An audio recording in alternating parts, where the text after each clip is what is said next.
याम मेधाम देवगणा पितरश्च उपासते तया मा मध्य मेधयाग्ने मेधाविनम कुरु स्वाहा। मनुष्य को ईश्वर से मात्र एक ही चीज मांगनी चाहिए, केवल मेधा, जिसके प्राप्त होने से सब चीजें स्वतः ही प्राप्त हो जाती हैं। सुबह मांगो, दोपहर को मांगो, शाम को मांगो, रात को सोते समय मांगो। बार बार ईश्वर से एक ही याचना करो, मेधा के लिए। इससे श्रेष्ठ बात और कोई नहीं है। मैं तीन अनादि पदार्थों के विषय में आपसे चर्चा कर रहा था। पूर्व में ईश्वर, जीव, और आज जो चर्चा करूंगा वो करूंगा प्रकृति के विषय में। ईश्वर में तीन विशेषताएं बताई मैंने। ईश्वर सत्य है, चित्त है, आनंद स्वरूप है। जीव सत्य है, चित्त है, लेकिन आनंद से रहित है, और वो आनंद प्राप्त करना चाहता है। मात्र अगर वो आनंद प्राप्त करना चाहता है तो उसका एक ही तरीका है, वो है ईश्वर। तीसरा अनादि पदार्थ है प्रकृति। प्रकृति जिसको सब संसार के बनाने की सामग्री भी कहा जाता है, चित्त है मात्र, चेतन नहीं है, जड़ है। और जड़ होने से उसमें स्वयं कोई कार्य नहीं हो सकता। करने से बनती है, बिगाड़ने से बिगड़ जाती है। तीसरा, जैसे इन दोनों में परमात्मा में आनंद है, जीव आनंद से रहित है, प्रकृति भी आनंद से रहित है। तो यहां एक बात विशेष रूप से जान लीजिए, जीव को आनंद की प्राप्ति करनी है और साधन है प्रकृति। मतलब जीव साधक हो गया, प्रकृति साधन हो गई, और परमात्मा है साध्य। तो साधनों का यदि ठीक उपयोग किया जाए तभी लक्ष्य की प्राप्ति हो सकती है। और चरम लक्ष्य मात्र जीव का है तो है आनंद प्राप्त करना। तो आइए, आज का विषय जो मैं आपसे पूर्व बता रहा था वो है प्रकृति के स्वरूप को जाने। इससे पूर्व कि मैं आगे चर्चा करूं, दो बातें बताना आवश्यक समझता हूं। सृष्टि, संसार, यह जगत, अगर प्रश्न किया जाए भाई क्या है ये, मैं समझता हूं अधिकांशतः लोग इसका सही उत्तर नहीं जानते। मैं भी नहीं जानता था, बहुत देर में समझ में आया। कैसे समझ आया? सुनता रहा, विचारता रहा। तो एक बार मैंने पढ़ा कि पृथक द्रव्यों का ज्ञान युक्ति पूर्वक मेल होकर के नाना रूप बनना, खाली मात्र कहने से बन जा, हो जा, ऐसा संभव नहीं है। युक्ति पूर्वक। दूसरा, ये जो सृष्टि है, जगत है, संसार है, इसका प्रयोजन क्या है? तो वहां ये लिखा है जिसमें ईश्वर के गुण कर्म स्वभाव का सृष्टि निमित्त गुण कर्म स्वभाव का साफल्य होना, किसी ने किसी से प्रश्न किया कि भैया आंख काय के लिए, तो उसने कहा देखने के लिए। बात भी सही है, आंख है तो देखने के लिए है। वैसे ही सृष्टि करने के ईश्वर की सामर्थ्य का सफल होना, और दूसरा समस्त जीवों को उनके कर्मों का भोग कराना आदि। अब यहां दो बातें हैं, ध्यान देने लायक हैं। पहला, पृथक द्रव्य जो सत्व और तम है, उनको मिलाने की क्षमता, सामर्थ्य तो परमात्मा में ही है, और वही उसको युक्ति पूर्वक मिला करके ये नाना रूप बनाता है। दूसरा, उसका साफल्य कैसे है? सृष्टि बना दी, अपने लिए तो बनाई नहीं, उसको तो जरूरत ही नहीं, शरीर ही ना उसका। तो तीन चीज है ना यहां, ईश्वर है, प्रकृति है, वो जड़ है, अपना भोग कर नहीं सकती। कभी आपने कहीं सुना है कि पेड़, आम का पेड़ अपने आमों को खा रहा हो, या नदी अपना पानी पीती हो? तो दो चीजें ऐसी हैं जिनको संसार की जरूरत नहीं है। आप रह गए कौन? वो हम रह गए। तो हमारे कर्मों का भोग, भाई भोग की विस्तृत परिभाषा क्या है? अब शरीर हमें दे दिया तो जितनी भी जरूरियात हैं वो भोग में सम्मिलित होती हैं, खाना पीना सोना रहना सब व्यवस्था। ऐसे मानव क्षेत्र योनियों में भी। तब आगे विषय को बढ़ाते हैं। जगत के कारण तीन हैं। पहला है निमित्त कारण, दूसरा है उपादान कारण, और तीसरा है साधारण कारण। निमित्त कारण उसको कहते हैं जिसके बनाने से बने, न बनाने से ना बने, स्वयं को बना ना सके, प्रकारांतर दूसरे को बना दे।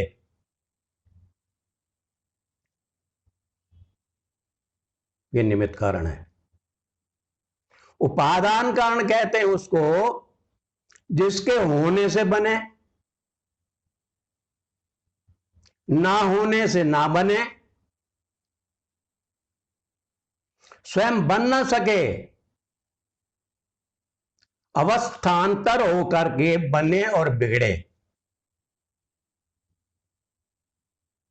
तीसरा है साधारण कारण, जो बनाने में साधन अर्थात साधारण निमित्त। अब निमित्त कारण भी दो प्रकार के हैं। पहला, सब सृष्टि जो है उसको कारण से बनाने वाला, धारने वाला, और समय आने पर प्रलय करने वाला, और सबकी व्यवस्था को देखने वाला, व्यवस्थित रखने वाला, वो है मुख्य निमित्त कारण परमात्मा स्वयं। और दूसरा क्या है? वो है ईश्वर की सृष्टि में से, ईश्वर ने जो सृष्टि बनाई उसमें से पदार्थों को लेकर के कार्यांतर रूप में बनाने वाला। वो मुख्य है तो उसे गौड़ कह सकते, लेकिन वहां कहा है सामान्य। निमित्त कारण वो है जीव। अब दूसरा है उपादान कारण। प्रकृति, परिमाणु, जो संसार के बनाने की जिसे संसार के बनाने की सामग्री कहते हैं, वो जड़ होने से स्वयं बन नहीं सकती, बिगड़ भी नहीं सकती। बनाने से बन जाती है और बिगाड़ने से बिगड़ जाती है। कहीं कहीं ऐसा भी देखने में आता है कि जड़ के निमित्त से भी जड़ सृष्टि बनती देखी जाती है। वो कैसे? परमात्मा के रचित बीज भूमि पर गिरने से, पानी मिलने से वृक्षाकार हो जाते हैं और अग्नि के संयोग से जड़ सृष्टि बिगड़ती भी है। आपने देखा होगा जंगलों में प्राय ऐसा होता है कि वैसे भी घरों में जो लोग खेती करते हैं बीज गिरते हैं, उग जाते हैं, लेकिन उसकी नियम पूर्वक रचना परमात्मा और इस जीव के अधीन है। तीसरा है साधारण कारण। जब भी कोई चीज बनाते हैं तब कुछ चीजों की जरूरत पड़ती है। ज्ञान है, आंखें हैं, बल है, हाथ है, इसके अतिरिक्त और भी देश काल है, आकाश है, ये साधारण निमित्त हैं। जैसा घड़ा बनने में कुम्हार निमित्त कारण है, मिट्टी उपादान कारण है, चाक और बंद आदि निमित्त हैं, देश काल, आकाश आदि आदि ये सब हैं, ये साधारण कारण कहलाते हैं। लेकिन आप ये ध्यान कर लीजिए, नोट कर लीजिए इस बात को कि बिना तीन कारण के न तो कुछ बन सकता है न बिगड़ सकता है। और अगर मैं ये कहूं कि तीन से ही सब पूर्ण होता है तो अतिशयोक्ति नहीं होगी। एक छोटी सी बात बताता हूं, पति पत्नी हो, संतान ना हो तो क्या परिवार पूर्ण कहलावेगा? तो भैया देख लो, हर चीज तीन से ही पूर्ण होगी और तीन से ही वो बिगड़ेगी। अब आगे आते हैं कि प्रकृति का स्वरूप क्या है।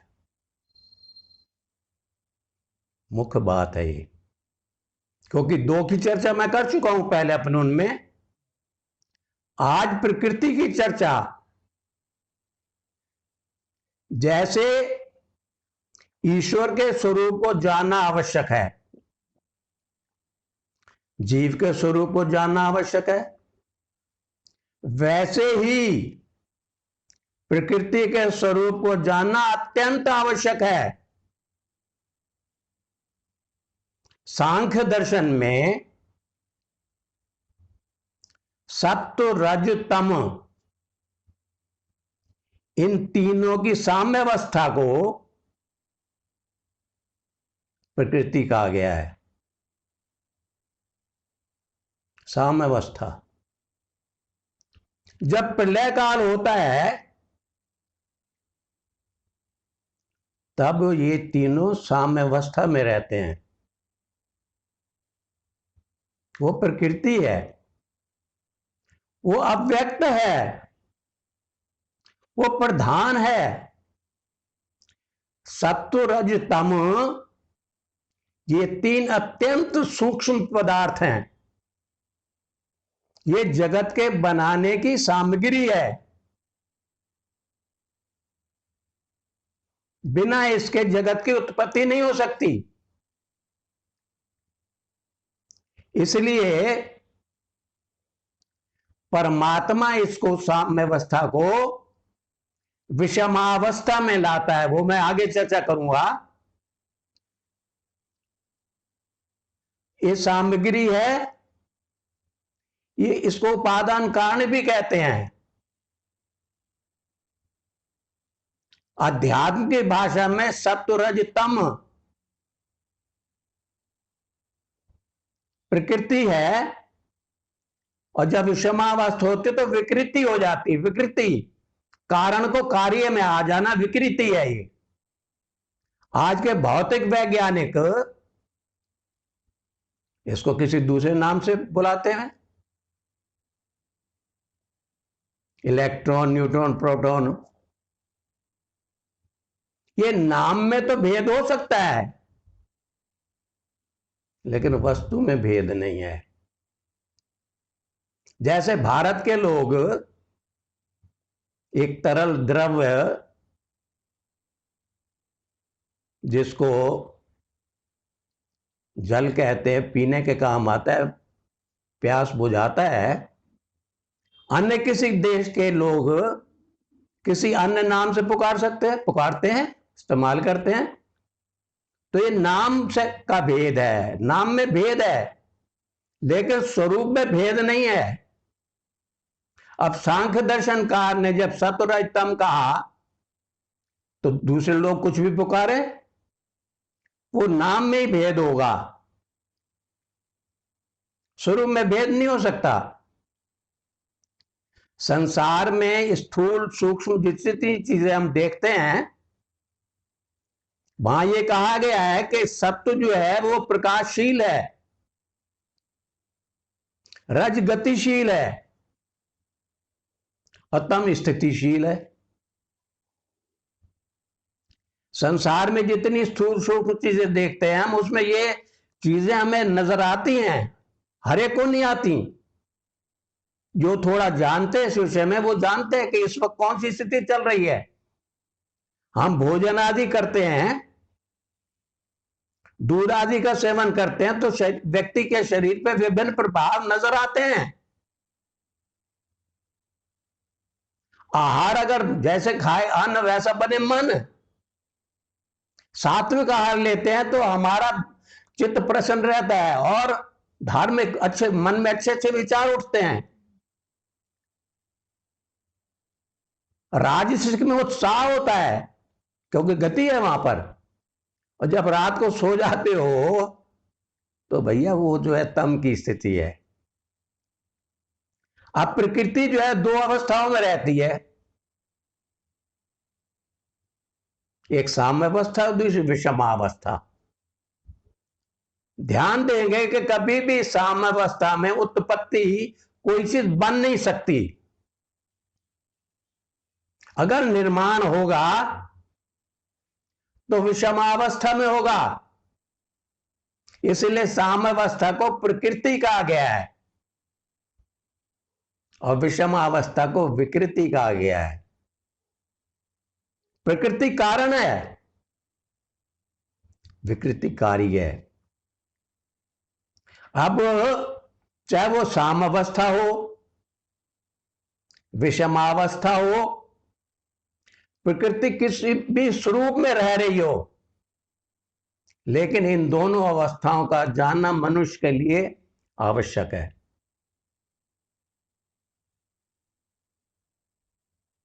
प्रकृति और विकृति का किसी अंग का प्रत्यक्ष नहीं कर सकते हम, लेकिन अनुमान प्रमाण से और शब्द प्रमाण से समस्त कार्य सिद्ध हो जाते हैं। लेकिन जो विशेष इस चीज के अंदर जानते हैं, वो इसको अनुभव दूसरे तरीके से करते हैं। अब तीसरी बात, परमपिता परमात्मा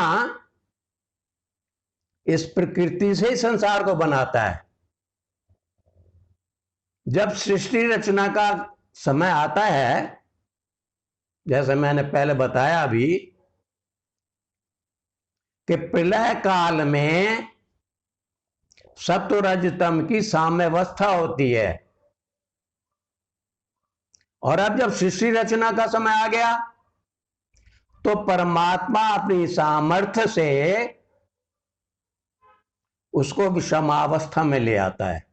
वो जानता है सत्व रजतम 3 अत्यंत सूक्ष्म पदार्थ हैं, उसको इसका ज्ञान है, तभी तो मिलावे किस अनुपात में। भैया हलवा बनाना हो तुमने घर में और अनुपात सही ना पता हो तो हलवा बन जाएगा क्या? वो अनुपात जानता है, किस अनुपात में सत्व मिलाना है, किस में रज मिलाना है, कितना तम मिलाना है, तब बनावे। और एक महान चीज सबसे पहले प्रकृति से थोड़ी सी स्थूल महत्त्व को बनाता, बुद्धि। महत्त्व से वो अहंकार को बनाता है। वो महत्त्व से अहंकार मतलब थोड़ा और स्थूल बना लिया उसने। अब चूंकि सूक्ष्म से स्थूल की तरफ चल रहे हैं ना, तो अहंकार से 5 तन मात्राएं, जिसको सूक्ष्म भूत भी कहा जाता है, शब्द स्पर्श रूप रसगंध, सूक्ष्म भूत है। 5 ज्ञानेंद्रिय सभी जानते हो, श्रोत्र है, चक्षु है, त्वचा है, घ्राण है, रसनेन्द्रिय है। 5 कर्मेंद्रिय, वाणी है, हस्तपाद है, पायु उपस्थ है, और एक मन। ये 16 पदार्थ बनाता है उससे, अहंकार से। 5 सूक्ष्म तन मात्राओं से वो फिर 5 स्थूल भूत बनाता है। कहते हो ना 5 चीजों का शरीर है ये, पृथ्वी जल अग्नि वायु आकाश, जो आप देखते हो। सबको पता है कि शरीर 5 उससे बना है। अब 5 स्थूल भूतों से आगे की रचना कर, स्थूल भूतों से रचना होगी। औषधि आदि, वनस्पतियां, अन्न, अन्न से वीर्य, और फिर आगे बनाता है स्त्री पुरुषों के या पशु आदि के शरीर। अब देखो कैसी ज्ञानपूर्वक सृष्टि शरीर में रचे, जिसको देख करके विद्वान भी आश्चर्यचकित हैं। भीतर हाड़ों का जोड़, नाड़ियों का बंधन,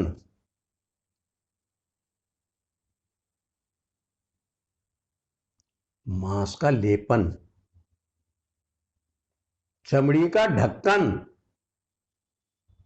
यकृत, प्लीहा, फेफड़ा, पंखा कला का स्थापन, रुधिर शोधन, प्रचालन, विद्युत का स्थापन, शिरोमूल रूप रचन, ये नख है ना, नाखून, लोम, जीव का संयोजन, आंख की अतीव सूक्ष्म क्षेत्र का तारवत ग्रंथन, कैसी पतली सी वो है। इंद्रियों के मार्ग का प्रकाशन, जीव के जागृत स्वप्न सुषुप्ति अवस्था में भोगने के लिए स्थान वेशों का निर्माण, धातु का विभागकरण, कला कौशल आदि अद्भुत। अरे कौन बनावे, कौन बना सके है। इसके अलावा असंख्य रत्न जड़ित भूमि, विविध प्रकार के वट वृक्ष आदि के बीजों से सूक्ष्म रचना, असंख्य हरित, श्वेत, पीत, कृष्ण, कृष्ण क्या है, काले को, वहां काला रंग नहीं बोल, कृष्ण का है, चित्र, मद रूपों से युक्त पत्र, फल, पुष्प मूल निर्माण, मिष्ट, क्षार, कटुक, कषाय, तिक्त, आम्ल आदि विविध रस, सुगंध आदि युक्त पत्र,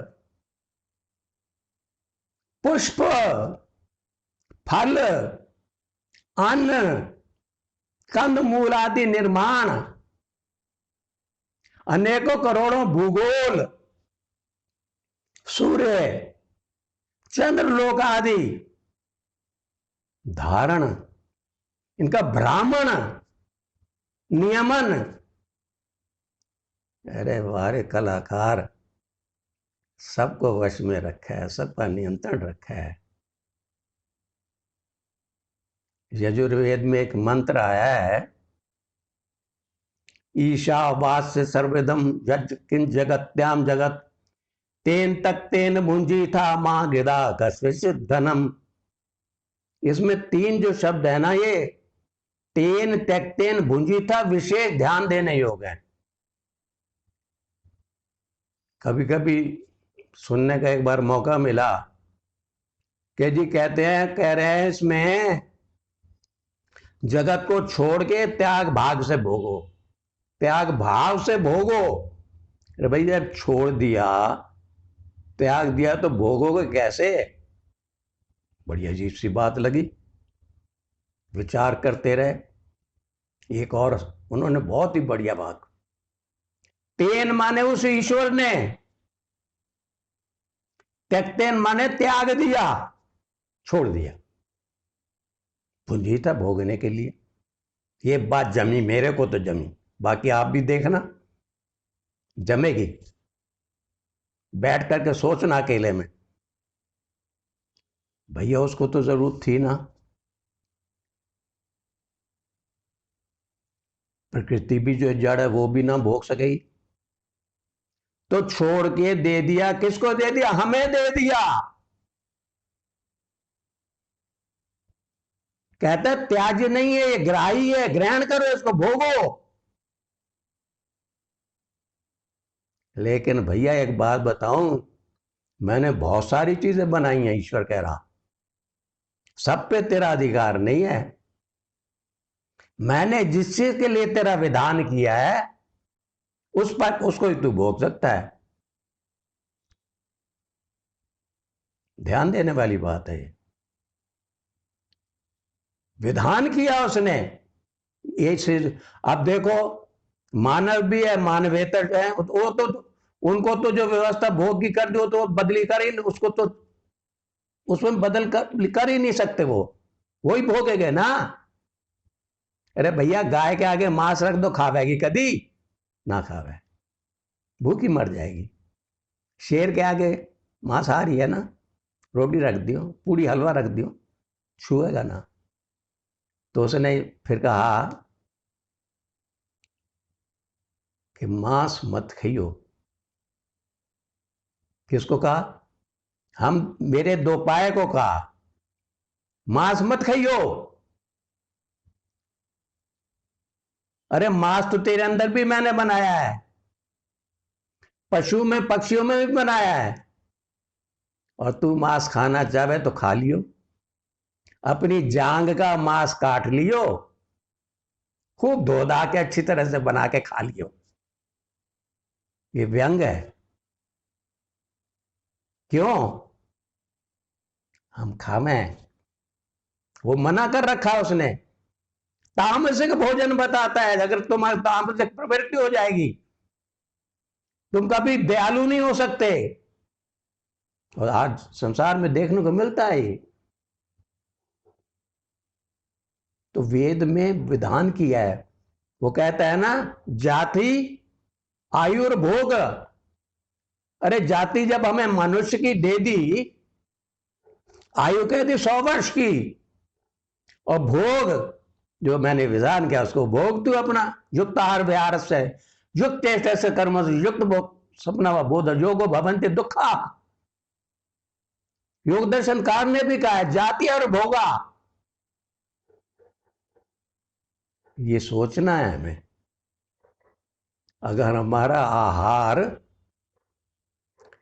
भाई प्रकृति तो साधन है, जड़ है, हम अगर अपने साधनों का उपयोग ठीक नहीं करेंगे, उसने जीवन मृत्यु तो हाथ में रख ली, जीवन हम दे दिया, तो हम अगर जीवन यापन अपने साधनों का उचित प्रयोग करते उपयोग करते हुए आनंद को प्राप्त निश्चित रूप से कर सकते हैं, और इसी योनि में कर सकते हैं। बाकी तो भैया भोग योनि है। तो ये था प्रकृति का स्वरूप जो मैंने आपके समक्ष रखा है। अब समय ज्यादा हो रहा है तो मैं वाणी को विराम दूंगा। सर्वे भवन्तु सुखिनः, सर्वे सन्तु निरामया, सर्वे भद्राणि पश्यन्तु मां कश्चित् दुःखभाग्। सब सुखी रहें, स्वस्थ रहें, सुरक्षित रहें, अपना हित करें, स्वात्मवत। स्वात्मवत, जैसे मेरा सुख तुम्हारा सुख, जैसे तुम्हारा दुख वैसे मेरा दुख। तो मानव का तो जन्म इसीलिए हुआ है, सत्य को जानने के लिए हुआ है। ओम शम ओम।